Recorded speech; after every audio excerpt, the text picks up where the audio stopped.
Good morning बच्चों। आज हम साहित्य सागर का 7वां चैप्टर पढ़ेंगे। जयशंकर प्रसाद जी की कहानी है संदेह। इस कहानी में लेखक ने हमें ये समझाने का प्रयास किया है कि अलग अलग परिस्थितियों में व्यक्ति की अलग अलग सोच बन जाती है। हम अपने हिसाब से चीज़ों को सोचते हैं और दूसरा व्यक्ति हमारी ही परिस्थितियों पर अलग प्रकार से प्रतिक्रिया करता है।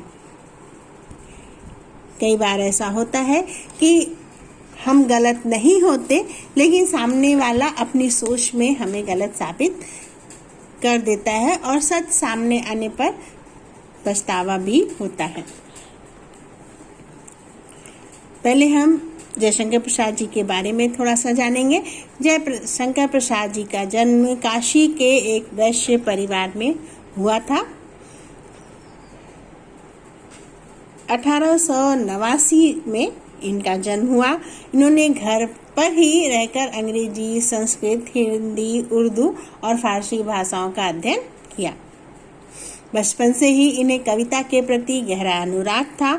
इन्होंने ब्रज भाषा में काव्य रचना की, लेकिन बाद में खड़ी बोली को अपनाया। काव्य रचना के अलावा इन्होंने नाटक, उपन्यास और कहानियां भी लिखी हैं। अजातशत्रु, चंद्रगुप्त, ध्रुव स्वामिनी आदि इनके प्रसिद्ध नाटक हैं। कंकाल और तितली उपन्यास हैं। काव्य और कला ये निबंध है। कामायनी, आंसू, लहर, झरना, काव्य तथा आकाशदीप, इंद्रजाल, आंधी और छाया ये इनकी कहानियों का संग्रह है।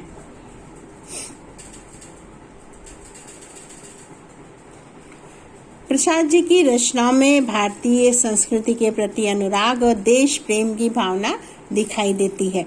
प्रसाद जी के समय में हमारा देश अंग्रेजों का गुलाम था।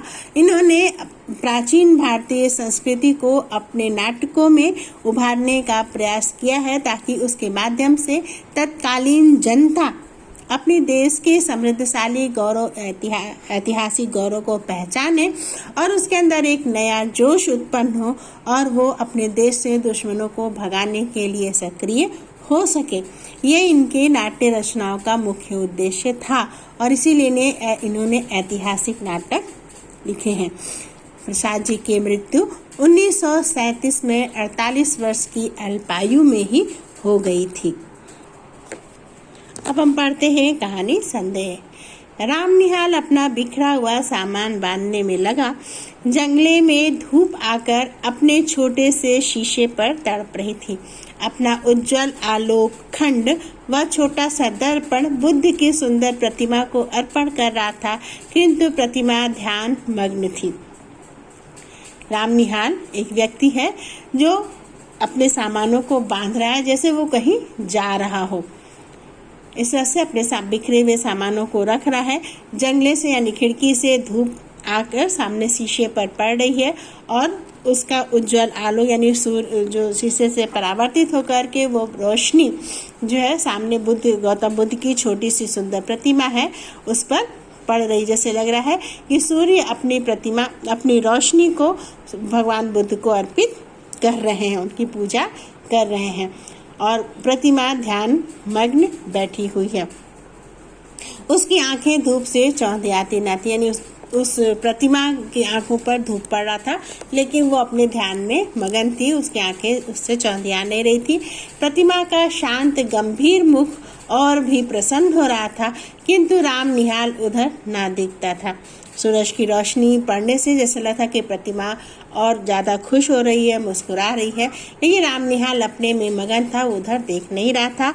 उसके हाथों में एक कागजों का बंडल था, जिसे संदूक में रखने से पहले वो उस कागज के बंडल को खोलकर देखना चाहता था, पढ़ना चाहता था, लेकिन पता नहीं क्यों हिचक रहा था। वो उन कागजों के बंडल को खोल नहीं रहा था, खोल के पढ़ नहीं रहा था।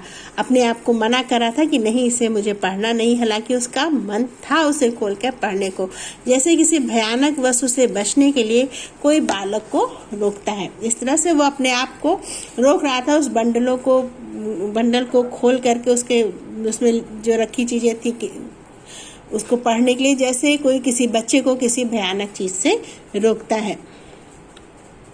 बंडल तो रख दिया पर दूसरा बड़ा सा लिफाफा खोल ही डाला। बहुत मुश्किल से अपने आप को रोकते उसे बंडल तो बक्से में अपने रख लिया, लेकिन एक और लिफाफा था, उसने उसे खोला। एक चित्र था उस लिफाफे के अंदर, उसे वो देखने लगा और इस समय रामनिहाल की आंखों में आंसू थे। कमरे में अब 2 प्रतिमाएं थी। बुद्धदेव अपनी विराग महिमा में निमग्न, रामनिहाल राग शैल सा अचल, जिसमें से हृदय का द्रव आंसुओं की निर्झरी बनकर धीरे धीरे बह रहा था। यानी रामनिहाल भी उस जो फोटो थी, जो चित्र था, उसे देख रहा था तो मूर्तिवत हो गया, जड़वत हो गया था। एक तरफ तो बुद्धदेव की महिमा थी, बुद्धदेव की प्रतिमा थी जो एकदम शांत वैरागी सी बैठी हुई थी जो है, और दूसरी तरफ रामनिहाल भी मूर्ति के समान स्थिर हो गया था। जैसे राग शैल सा अचल, यानी जैसे राग या प्रेम का कोई पर्वत हो, इस तरह का भाव उसके चेहरे पर था। स्थिर पर्वत की तरह से था और जो है उसका हृदय, उसका दिल जो है रो रहा था और जो है आंसुओं के रूप में जैसे पहाड़ पर से झरना बह रहा हो। यानी रामनिहाल जो है स्वयं एक प्रेम के पर्वत के समान था और उसकी आंखों से बहता हुआ झरना जैसे आंखों से गिरते हुए आंसू जैसे पर्वत पर से गिरते हुए झरने हों। किशोरी उसी घर में रहने वाली एक बच्ची है, वो आकर शोर करती है, भाभी, अरे भाभी, देखा नहीं तूने ना, निहाल बाबू रो रहे हैं, अरे तू चल भी। वो अपनी कोई और स्त्री है जिसका नाम श्यामा है। तो किशोरी श्यामा की तरफ संकेत करते हुए श्यामा को बुलाते हुए कहती है कि तुमने देखा नहीं, निहाल बाबू रो रहे हैं, आओ देखो क्या बात है। श्यामा वहाँ आ जाती, आकर खड़ी हो जाती है। उसके आने पर भी रामनिहाल उसी भाव से में विस्मित सा अपनी करुण धारा बहा रहा था। यानी श्यामा का आना रामनिहाल को पता नहीं चलता, वो उसी तरह से उस फोटो को देखता रहता है और रोता रहता है। श्यामा ने कहा, निहाल बाबू। श्यामा ने निहाल को बुलाया, आवाज दी, निहाल बाबू कहकर। तब निहाल ने आंखें खोली और कहा, क्या है? अरे मुझे क्षमा कीजिए। फिर आंसू पोंछने लगा। उसने कहा कि मुझे क्षमा करिए, आपका आना मैं समझ नहीं पाया, मुझे पता नहीं चल पाया, और अपने आंसू पोंछने लगा। अब श्यामा पूछती, क्या बात है, कुछ सुनूं भी, तुम क्यों जाने के समय ऐसे दुखी हो रहे हो? क्या हम लोगों से कुछ अपराध हुआ? श्यामा कहती है, आप यहाँ से जा रहे हो तो आखिर इतने ज्यादा दुखी क्यों हो रहे हो? क्या हम लोग से कोई गलती हो गई है? रामनिहाल कहते, तुमसे अपराध होगा, यह क्या कह रही हो? मैं रोता हूँ, इसमें मेरी ही भूल है। नहीं, तुमसे भला कोई अपराध हो सकता है? तुमसे तो कभी कोई अपराध हो ही नहीं सकता। मैं रो रहा हूँ क्योंकि मुझसे ही कहीं कोई गलती, कहीं कोई भूल हुई है। प्रायश्चित करने का यह ढंग ठीक नहीं, या मैं धीरे धीरे समझ रहा हूँ, किंतु करूँ क्या, वह मन नहीं मानता। यानी किसी भी गलती के लिए रोना जो है वो प्रायश्चित करने का सही तरीका नहीं है, मैं जानता हूँ, लेकिन क्या करें, मन मानता नहीं, आंखों से आंसू आ ही जा रहे हैं। श्यामा जैसे सावधान हो गई, उसने पीछे फिर कर देखा कि किशोरी खड़ी है। श्यामा को ध्यान आया कि पीछे एक छोटी बच्ची खड़ी है। इस समय कुछ ऐसी बातें भी हो सकती हैं जो बच्चों के सामने नहीं होनी चाहिए। इस बात का ये ध्यान आता है तो वो थोड़ा सावधान हो जाती है और फिर वो किशोरी से कहती है कि जा बेटी, कपड़े धूप में फैले हैं, वहीं बैठ। किशोरी को हटाती है कि धूप में कपड़े फैले हुए हैं, जाकर के वहीं बैठो। किशोरी चली जाती है। अब जैसे सुनने के लिए प्रस्तुत होकर श्यामा एक चटाई खींच करके बैठ जाती है कि जाके वो पूछ सके रामनिहाल से आखिर इस तरह की बातें वो क्यों कर रहा है, कि उससे क्या भूल हुई है, किस बात के प्रायश्चित की बात वो कर रहा है। उसके सामने छोटी सी बुद्ध प्रतिमा सागवान की सुंदर मेज पर धूप के प्रतिबिंब में हंस रही थी। गौतम बुद्ध की प्रतिमा मेज पे रखी हुई थी जिस पे धूप, सूरज की रोशनी पड़ रही थी और जैसे लग रहा था कि वो हंस रही हो। रामनिहाल आगे बोलने लगा, श्यामा, तुम्हारा कठोर व्रत वैधव्य का आदर्श मेरे हृदय में विश्वास हुआ कि मनुष्य अपनी वासनाओं का दमन कर सकता है, किंतु तुम्हारा अवलंब बड़ा दृढ़ है। यहाँ पर हमें पता चलता है कि श्यामा एक विधवा स्त्री है जिसके पति का देहांत हो गया है। उस समय में विधवा स्त्रियों के लिए बहुत सख्त नियम थे जिसका श्यामा पालन करती थी। उसी बात को राम निहाल यहाँ कहते हैं कि तुम्हारा कठोर व्रत वैधव्य का आदर्श देखकर, यानी तुम जिस तरह से वैधव्य के आदर्श को, वैधव्य के सारे नियमों को लेकर के चलती हो, कठिन व्रत करती हो, उसको देख करके मेरे मन में ये विश्वास होता है कि मनुष्य अपनी वासना यानी अपनी इच्छाओं का दमन कर सकता है। बहुत कम उम्र में श्यामा विधवा हो जाती है। विधवाओं के लिए बहुत सारे कड़े नियम हैं, अपनी बहुत सारी इच्छाओं का त्याग करना पड़ता है। उसी बात को राम निहाल कहता है कि तुम जिस तरह से तुम वैधव्य के नियमों का पालन करती हो, उसको देख करके मेरा ये मन विश्वास करता है कि मनुष्य अपनी इच्छाओं का दमन कर सकता है। किंतु तुम्हारा अवलंब बड़ा दृढ़ है। तुम्हारे सामने बालकों का झुंड हंसता खेलता लड़ता झगड़ता है और तुमने जैसे बहुत सी देव प्रतिमाएं श्रृंगार से सजाकर हृदय की कोठरी को मंदिर बना लिया हो, किंतु मुझको वह कहाँ मिलता है।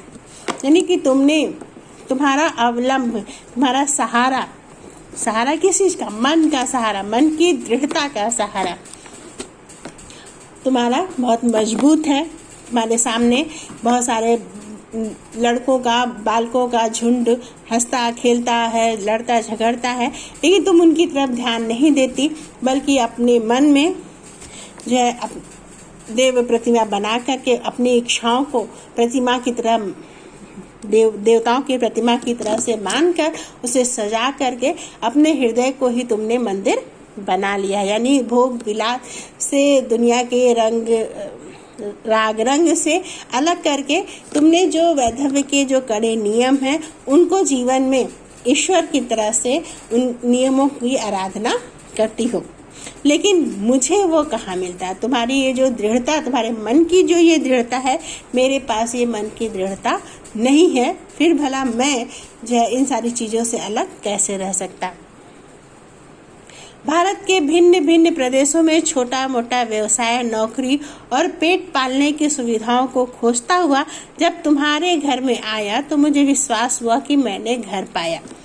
अपने बारे में राम निहाल बताते हैं कि मैं भारत के अलग अलग प्रदेशों में घूमता रहा, छोटे मोटे व्यवसाय करता रहा, पेट पालने के लिए नौकरी करता रहा और एक जगह से दूसरी जगह और अधिक सुविधाओं की खोज में भटकता रहा। भटकते भटकते जब मैं तुम्हारे घर आया तब मुझे लगा कि जैसे मैं अपने घर आया हूँ, मुझे कोई घर मिल गया है। इस तरह के अपनेपन का एहसास मुझे यहाँ आकर के हुआ। मैं जब से संसार को जानने लगा तभी से मैं गृहहीन था। ये जब से मैं दुनिया को जानने लायक हुआ, समझने लायक हुआ, तभी से मेरे पास कोई घर नहीं था, गृहहीन था।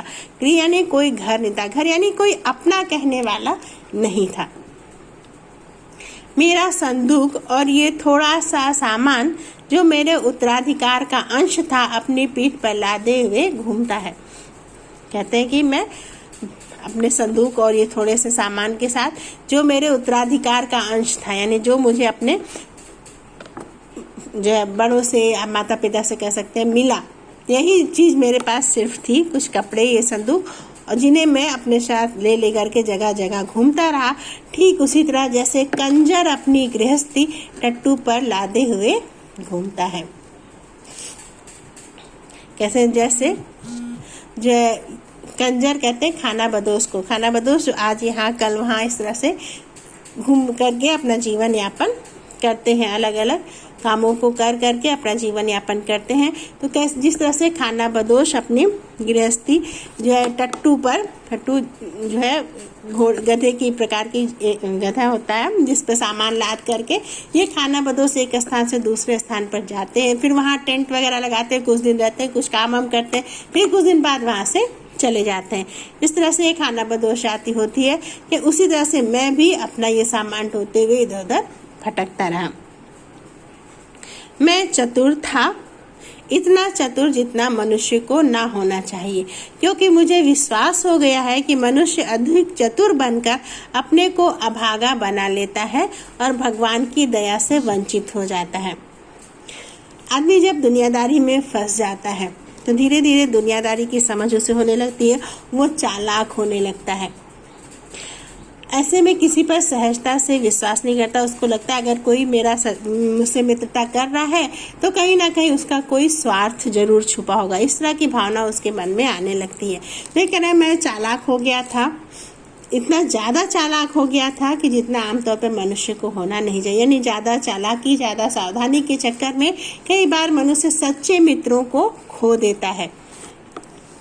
यही बात यहाँ पर लेखक कहना चाहते हैं कि मैं भी इतना चालाक हो गया कि चतुर बनकर अपने को अभागा बना लेता है। यानी कई बार होता है चीज़ें जैसी होती हैं वैसा नहीं देख पाता, क्योंकि दुनिया के प्रति उसका अनुभव जैसा रहता है उस हिसाब से वो चीज़ों को आंकता है और बहुत सारी चीज़ों से वो वंचित हो जाता है। तो ये वही कह रहे हैं कि ईश्वर की दया से वंचित हो जाता है। यानी ईश्वर अगर उस पर कुछ कृपा करता है तो ईश्वर प्रत्यक्ष सामने आकर के तो कुछ नहीं करेगा, किसी न किसी माध्यम से करेगा। लेकिन व्यक्ति के मन में चालाकी है, दुनिया के प्रति अविश्वास का भाव रहता है और इसलिए वो इन चीज़ों का लाभ नहीं उठा पाता। इस वजह से वो जो है बहुत सारी चीज़ें खो देता है और अपने आप को दुर्भाग्यपूर्ण बना लेता है। मेरी महत्वाकांक्षा, मेरे उन्नतिशील विचार मुझे बार बार दौड़ाते रहे। राम निहाल कहते हैं कि मेरे अंदर की महत्वाकांक्षा और आगे बढ़ने की लालसा और उन्नति करने की लालसा मुझे बार बार एक जगह से दूसरी जगह पर दौड़ाते रहे। मैं अपनी कुशलता से अपने भाग्य को धोखा देता रहा। योग्यता मेरे अंदर थी ही, चीज़ों को सीखता और आगे बढ़ने और उन्नति करने की चाह में एक जगह से दूसरी जगह आगे बढ़ता चला गया। यह भी मेरा पेट भर देता था। कभी कभी मुझे ऐसा मालूम होता कि यह दांव बैठा कि मैं अपने आप पर विजयी हुआ और मैं सुखी और संतुष्ट होकर चैन से संसार के कोने में बैठ जाऊंगा, किंतु यह मृग मारीचिका थी। यही होता ही है कि कभी कभी मुझे लगा कि मैं जो पाना चाहता था वो मैं पा गया। अब मुझे जितना चाहिए था उतनी आवश्यकता मेरी पूरी हो गई और अब मैं जो है ठीक ठाक जगह पर हूँ, ठीक से काम कर रहा हूँ, ठीक ठाक पैसा पा रहा हूँ और अब मैं यहाँ आराम से रहूँगा। लेकिन फिर थोड़ी देर बाद फिर और आगे बढ़ने और बेहतर करने की और ज़्यादा कमाने की लालसा मेरे अंदर हो जाती। फिर मैं दूसरी जगह चल देता, दूसरे काम में लग जाता और जैसे कभी भी मेरा मन संतुष्ट होगा, ये मेरा एक भ्रम था। मृग मारीचिका यानी एक प्रकार का भ्रम। तो मैं कभी आत्मसंतुष्ट होऊंगा, ये बात केवल मेरे लिए एक भ्रम की ही थी। मैं अब तक जिनके यहाँ नौकरी करता रहा वे लोग बड़े सुशिक्षित और सज्जन हैं, मुझे मानते भी बहुत हैं। तुम्हारे यहाँ घर का सा सुख है, किंतु ये सब मुझे छोड़ना पड़ेगा। इतनी बात कहकर राम निहाल चुप हो गया। राम निहाल कहता है कि जहाँ मैं अभी नौकरी करता हूँ ऐसा नहीं कि वहाँ मुझे किसी प्रकार की तकलीफ है। वे लोग बहुत अच्छे लोग हैं, पढ़े लिखे लोग हैं, सज्जन हैं, मुझे मानते भी बहुत हैं, वहाँ भी मेरा मान सम्मान है। यहाँ तुम्हारे यहाँ घर के जैसा माहौल मिल जाता है, लेकिन ये घर का माहौल और वो प्रेम, अब सब कुछ मुझे छोड़ना पड़ेगा। यह कह करके राम निहाल चुप हो जाता है। तो तुम काम की एक बात ना कहोगे, व्यर्थ ही इतनी। इस पर श्यामा कहती है कि ये सारी चीज़ें तुम्हारे यहाँ से जाने का कारण तो नहीं हो सकती। इतनी सारी चीज़ें कह रहे, यानी काम की जो बाजू मैं पूछ रही हूँ, आखिर तुम्हारे रोने का या यहाँ से जाने का कारण क्या है, तो काम की कोई बात नहीं कहोगे, ऐसे ही फालतू व्यर्थ में बोलते रहोगे।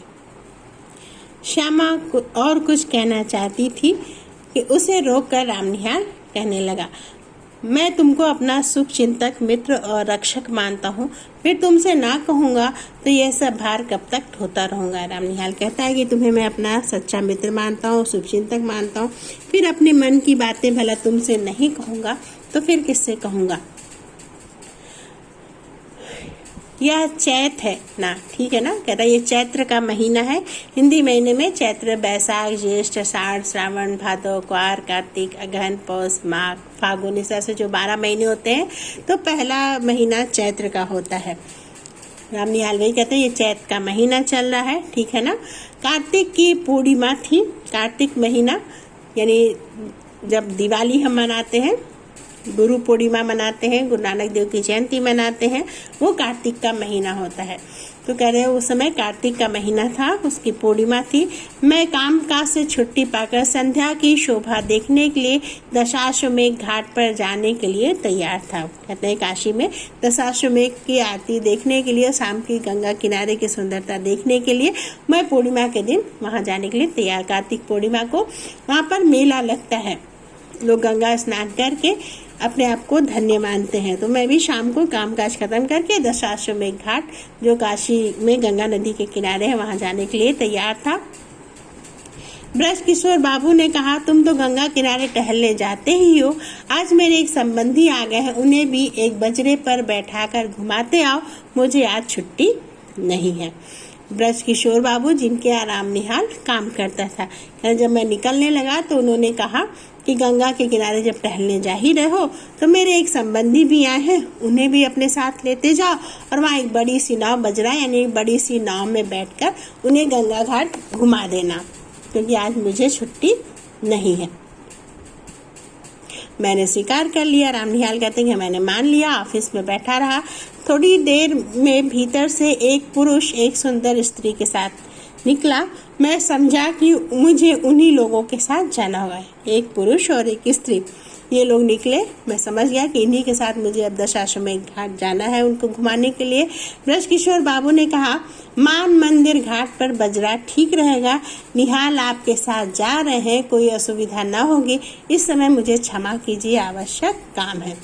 ब्रज किशोर मेहमान से जो है क्षमा मांगते हुए कहते हैं कि आपके साथ राम निहाल जा रहे हैं, या आपको मान मंदिर घाट पर बजरा में बैठा करके घुमा देंगे, आपको किसी तरह की दिक्कत नहीं होगी, मैं इस समय नहीं जा पाऊंगा, इसके लिए मुझे क्षमा कीजिए।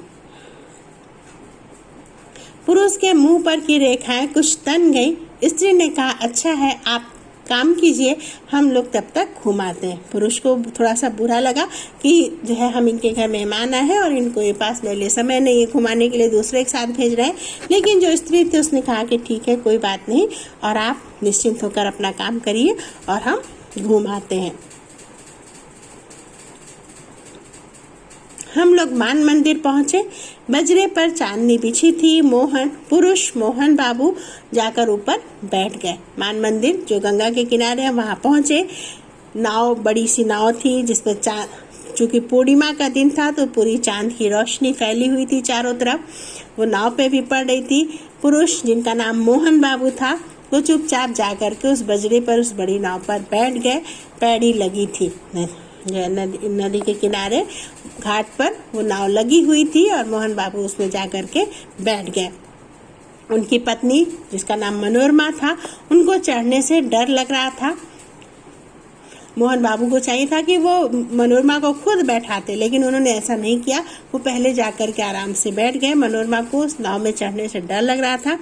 मैं बजरे के कोने में खड़ा था। हाथ बढ़ाकर मैंने कहा, आप चली आइए, कोई डर नहीं। उसने हाथ पकड़ा। ऊपर आते ही मेरे कान में धीरे से उसने कहा, मेरे पति पागल बनाए जा रहे हैं, कुछ है भी, तनिक सावधान रहिएगा। मनोरमा की तरफ राम निहाल ने अपना हाथ बढ़ाया ताकि उसका सहारा लेकर वो बजरे में बैठ सके। मनोरमा नाव में बैठी और धीरे से आकर के राम निहाल के कान में उसने कहा कि मेरे पति को पागल बनाया जा रहा है, थोड़ा थोड़ा वो है भी, इसलिए उनकी बातों से थोड़ा सा सावधान रहिएगा। इस तरह का संकेत उसने राम निहाल से किया। मैंने कह दिया, कोई चिंता नहीं, किंतु ऊपर जाकर बैठ जाने पर भी मेरे कानों के समीप उस सुंदर मुख का सुरभित निश्वास अपनी अनुभूति दे रहा था। वो कहते हैं राम निहाल श्यामा को बताते हैं कि नाव में वो बैठ गई थी अपनी जगह पर, लेकिन अभी भी मुझे उनके सुंदर सांसें जो उन्होंने सुरभित यानी सुगंधित सांसें जो उन्होंने छोड़ी थी मेरे पास आकर के मेरे कान में बोलते हुए, उस श्वासों का, उस सुगंधित श्वास का की अनुभूति अभी भी मुझे हो रही थी। मैंने अपने मन को शांत किया, यानी मैं उसकी सुंदरता से प्रभावित हो गया था। मैंने अपने मन को शांत किया। चांदनी निकल आई थी। घाट पर आकाश दीप जल रहे थे और गंगा की धारा में भी छोटे छोटे दीपक बहते हुए दिखाई देते थे। शाम हो गई थी। लोगों ने जो है दीपक जलाकर नदी में प्रवाहित किया था। वो गंगा की धारा में बहुत सारे छोटे छोटे दीपक बहते हुए दिखाई दे रहे थे और घाट पर जो किनारे पूजा करने के लिए आकाश दीप जलाए जाते हैं वे दीप भी जल रहे थे।